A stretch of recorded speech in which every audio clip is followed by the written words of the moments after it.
Hello good morning everyone. आज चाहिँ हामी राडीदेखि श्रीनगर जाँदैछौँ जाजरकोटको बाटो हुँदै। आजको हाम्रो यात्रा कस्तो रहन्छ त्यो तपाईँहरूलाई यसो देखाउँछु बेला बेला। र हाम्रो साथमा चाहिँ एक्सपल्स 240 प्रोसँग हाम्रो आरसी भेना हुनुहुन्छ अनि म छु। अनि हामी दुईजना मिलेर जाँदैछौँ आज। कतिजना चाहिँ खलङ्गाबाट आज बिहान निस्किनु भयो र अब चाहिँ हामी निस्किँदा चाहिँ यहाँदेखि आज चाहिँ थोरै शरीर पनि ठिक छैन, टाउको दुखिरहेछ। हेर्सी कस्तो हुन्छ यात्रा।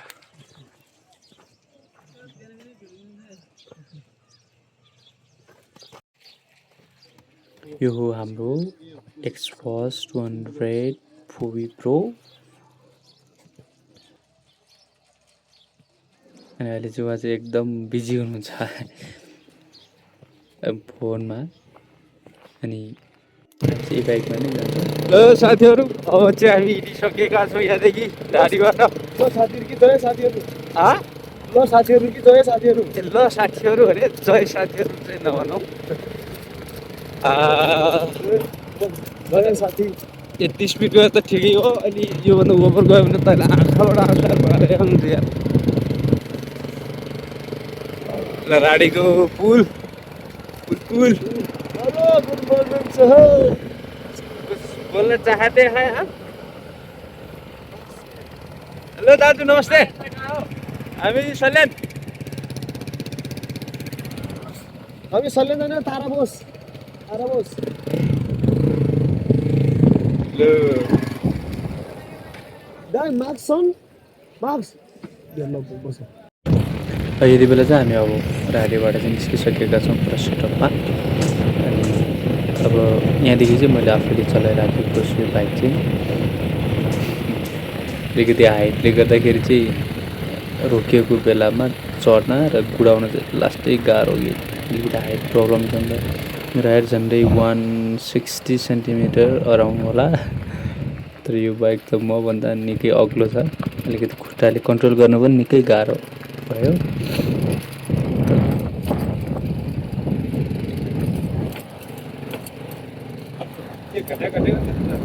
अगाडि है अस्ति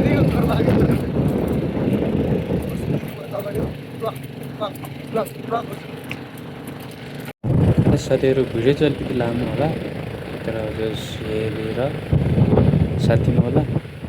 अनि मैले पहिलाको भिडियोमा पनि भनिरहेको थिएँ, यो चाहिँ डोल्पा जाने हाइवे नै हो भनौँ। जो कतै कतै अफरोड छ। प्रायः चाहिँ बिच भइसकेको छ हाम्रो पालिकासम्म। त्यहाँदेखि चाहिँ फेरि पारिपट्टि जाजरकोट साइडको हो भने चाहिँ त्यहाँदेखि अगाडिदेखि चाहिँ एउटा बाइक गएको अरे कि हिजो। बिस्तारै बिस्तारै ओ यहाँनिर कताबाट यार हिजो एउटा बाइक यहाँबाट गएको हो मान्छेले के होइन त के होइन राडी परवेश दाइ हो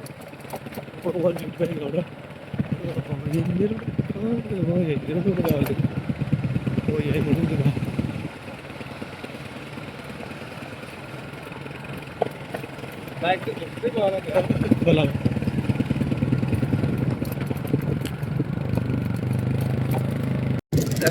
साथीहरू अहिले चाहिँ हामी जाजरकोट खलङ्गा पुगिसकेका छौँ। यति बेला चाहिँ हाम्रो बिहानले चलाउँदै हुनुहुन्छ बाइक। अलिकति मलाई चाहिँ त्यो बजार एरियामा अलिक अप्ठ्यारो र डर लाग्छ। त्यही भएर चाहिँ अलिक बाटो पनि साँघुरो पनि थियो कि, त्यही भएर मैले उहाँलाई अलिकति चलाउनु भनेर एकदमै। अनि अहिले चाहिँ उहाँले चलाइराख्नु भयो। हेर्नु नि बाटो कस्तो साँघुरो छ कि पुरा। अनि त्यही भएर नै मैले उहाँलाई दिएको। अलिक राइड प्रब्लम हुन्छ, त्यही भएर त्यो गर्न सकिनँ। अनि डर लागेर चाहिँ मैले उहाँलाई दिएँ। खासमा यो यहाँ चाहिँ उहाँले नजाने भन्नुहुन्थ्यो, तर मेरो कारणले आउनुभयो कि। अनि त्यहाँ मैले चाहिँ एउटा नयाँ फोन लगेको थिएँ। अनि त्यही भएर चाहिँ फेरि त्यसको एक्सेसरिज चाहिँ आएको रहेछ कि, त्यही भएर फेरि त्यो लिनलाई गएको यो खलङ्गामा चाहिँ। यो चाहिँ जाजरकोट खलङ्गा हो।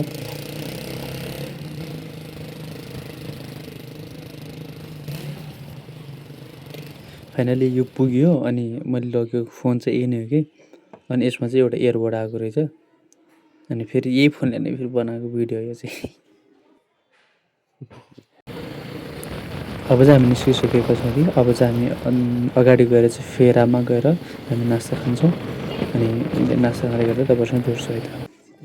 हामी चाहिँ पुगेर पनि नास्ता खान थालिसकेका छौँ अनि नास्तामा चाहिँ फेरि टक्क तरकारी रोटी है अनि माछा पनि रहेछ कि अनि माछा चाहिँ फेरि के रहेछ भने बाम माछा बाम। यसको चाहिँ काँडा चाहिँ नहुँदो रहेछ, हड्डी चाहिँ हुने कि तर काँडा चाहिँ नबिच्ने टाइपको चाहिँ हुँदो रहेछ। तर यो माछा चाहिँ एकदम मिठो कि पुरा बोसे भएको चाहिँ बढी हुँदो रहेछ।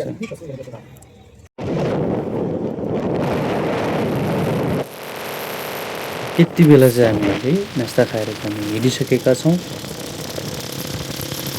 वरिपरिको सिन यताउता सबै हेर्दा हामी चाहिँ एकदम रमाइलो गर्दै हामी निस्क्यौँ अरे कि बाटोमा पनि जाँदैछौँ। एकदम अलिकति हावाले पनि बेसी आँखामा दियो कि टक्क अनि उहाँले चस्मा ल्याउनु भएको छ। रमाइलो नै भयो भने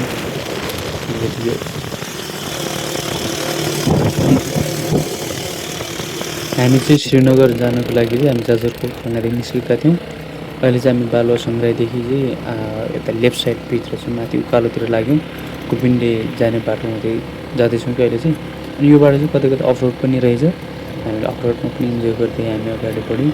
जस हामीसँग एक्सपोज टोनर पवित्र भएको कारणले चाहिँ हामीले त्यो अफरोडले चाहिँ त्यति चाहिँ अप्ठ्यारो चाहिँ बनाएन, बरु चाहिँ झन् कम्फर्ट हुने। तर यसको चाहिँ अलिकति एउटा के हुँदो रहेछ भन्दाखेरि पछाडि बसेको मान्छे चाहिँ अलिकति के भन्नु त्यसले धेरै चाहिँ झ्याकेको जस्तो मैले महसुस गरेँ। कडा सिट भएको अनि त्यो नरम नभएको कि त्यसले गर्दाखेरि चाहिँ अलिकति पाट त्यो जिउ चाहिँ अलिकति दुखेको जस्तो महसुस चाहिँ हुने।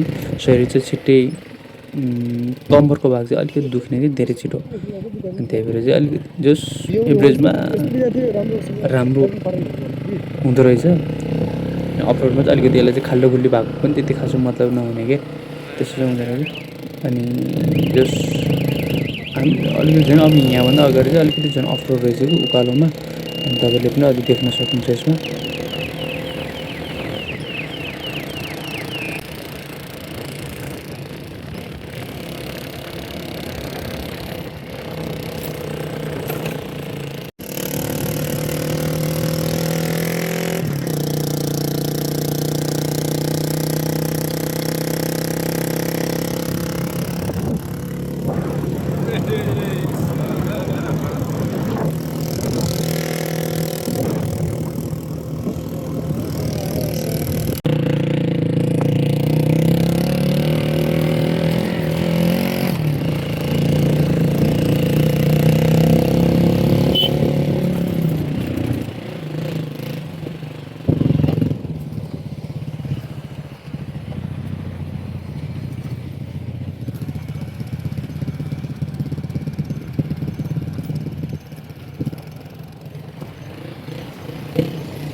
हाम्रो चाहिँ अब अफरोड पनि स्टार्ट भयो कि धेरै।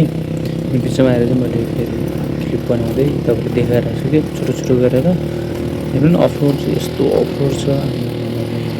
तर जो यसको पावर पनि पावर पिकअप चाहिँ राम्रै हुँदो रहेछ क्या। अनि त्यस्तो धेरै नअड्किने त्यस्तो चाहिँ हुँदो रहेछ। जोस् हामी सहजै तरिकाले चाहिँ यसरी गइरहेका छौँ। अलिकति यसको पावरलाई पनि सायद अलिक कन्ट्रोल गर्न गाह्रो भएको हो कि या त फेरि हाइटले चाहिँ ठुलो भएर हो। अलिकति यो लेनभन्दा थोरै बाहिर गएको जस्तो जान खोजेको जस्तो चाहिँ अनुभव भयो। सायद यसको पावरले गर्दाखेरि होला त्यसै फिल भयो कि मलाई चाहिँ। अफरोडमा यस्तो बवाल लाग्यो मलाई बाइक चाहिँ फेरि त्यो सजिलो पनि भयो कि अलिकति कतै ठोकेला कि तल चाहिँ ढुङ्गामा लाग्ला भन्ने चाहिँ त्यो खालको चाहिँ केही पनि टेन्सन नभएको कि त्यस्तो चाहिँ हुँदो रहेछ यसमा।